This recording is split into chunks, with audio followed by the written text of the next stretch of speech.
Rapat pembekalan kader Partai Golkar Daerah Istimewa Yogyakarta dihadiri langsung Ketua Umum Partai Golkar Erlangga Hartarto.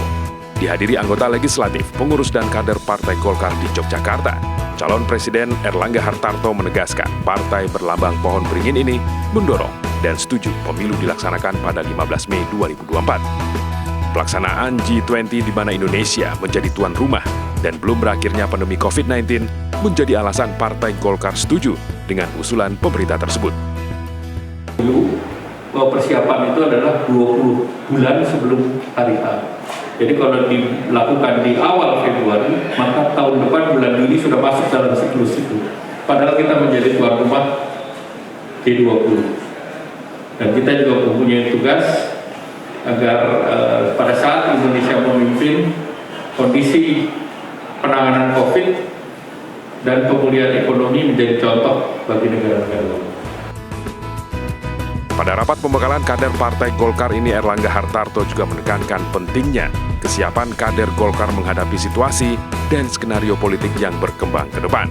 Dari Yogyakarta, Heru Trijoko, iNews melaporkan.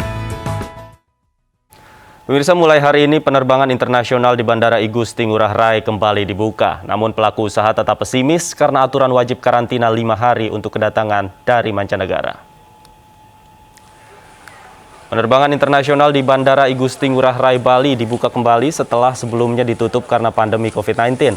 Dibukanya penerbangan internasional diharapkan membawa angin segar bagi pelaku usaha pariwisata di Bali. Namun kebijakan ini tidak disambut antusias bagi pelaku usaha pariwisata. Mereka mengaku pesimis karena kebijakan masa karantina 5 hari terlalu panjang dan membuat turis asing enggan berkunjung. Sama saja sebenarnya Pak, dia tuh nggak bisa kemana-mana jadinya. Karena satu dia dari 5 hari, jangka waktu 5 hari kan 1 minggu umpamanya dia punya waktu di sini, kan cuma 2 hari kemana aja kan nggak bisa, padahal nggak ke darat ya. Kita yang ke nyebrang mungkin nggak bisa, dia udah balik lagi ke negaranya. Jadi kita kan sebagai masyarakat juga ya kalau bisa lah kita berharap kepada pemerintah untuk perpendek lagi dikit lah, mungkin 3 hari. Kalau 3 hari dia seminggu di sini kan masih ada waktu lagi 4 hari. I was in Jakarta like a week ago, and then we had to do quarantine 8 days, but it was very long. Very long. And a lot of testing, like COVID testing. But yeah, it's like, in my opinion, a little bit unnecessary. Like maybe 5 days. Pemirsa, kasus COVID-19 di Indonesia terus bertambah meski mengalami penurunan signifikan. Hingga siang tadi tercatat jumlah penambahan sebanyak 1.053 kasus baru di Indonesia.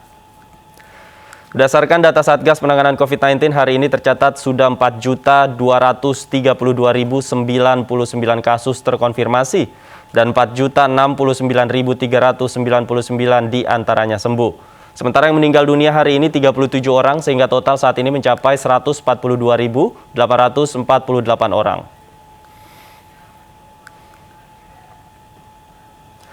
Meningkatnya transaksi melalui aplikasi Living, Bank Mandiri menggelar undian berhadiah bagi para nasabahnya. Undian Living Point berhadiah 100 mobil mewah dan ribuan sepeda motor diluncurkan dalam rangka hari jadi ke-23 Bank Mandiri.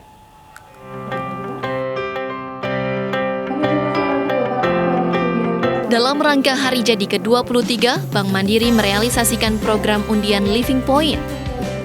Dalam program ini, Bank Mandiri memberikan 100 mobil BMW X1 dan 1.000 sepeda motor. Program ini diharapkan mampu meningkatkan transaksi nasabah pada Super App Living by Mandiri. Di mana hingga 8 bulan pertama tahun ini, transaksi nasabah melalui aplikasi ini berhasil menembus 627 juta transaksi dengan nilai 1.043 triliun rupiah. Dengan jumlah pengguna 8 juta nasabah.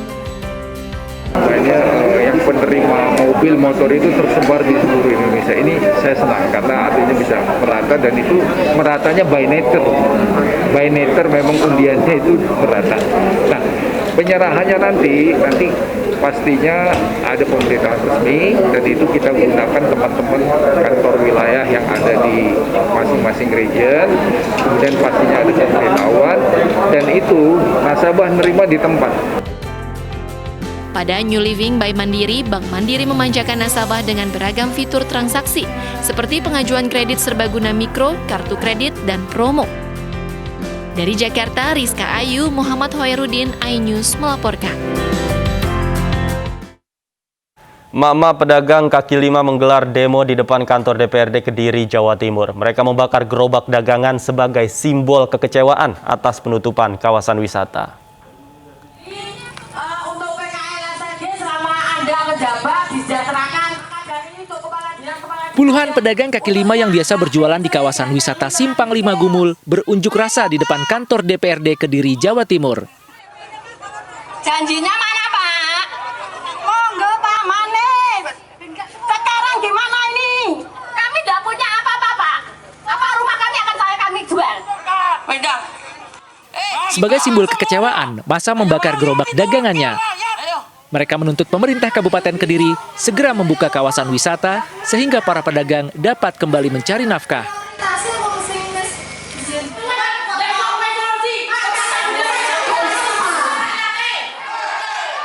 Perwakilan pedagang yang berdemo sempat bermediasi dengan anggota DPRD namun belum menemui titik temu. Sudah berapa lama? 2 tahun sejak Covid awal sampai sekarang belum dibuka. Ada apa? Solusi? Ada solusi di sana tadi. Pemirsa, untuk mencegah penularan COVID-19 selalu pakai masker dan cepatlah vaksin. Masker terbukti menekan resiko penularan hingga 80%, sementara vaksinasi meminimalisir resiko kematian hingga 73%. Untuk itu ayo pakai masker dan ayo cepat vaksin. Masker dan vaksin adalah dua sejoli pasangan serasi masa pandemi, menjaga kita tetap sehat dan bahagia. Dan pemirsa, usai sudah kebersamaan kita dalam iNews sore hari ini, saya Davi Pratama pamit undur diri. Terima kasih atas kebersamaan Anda, selamat sore dan sampai jumpa.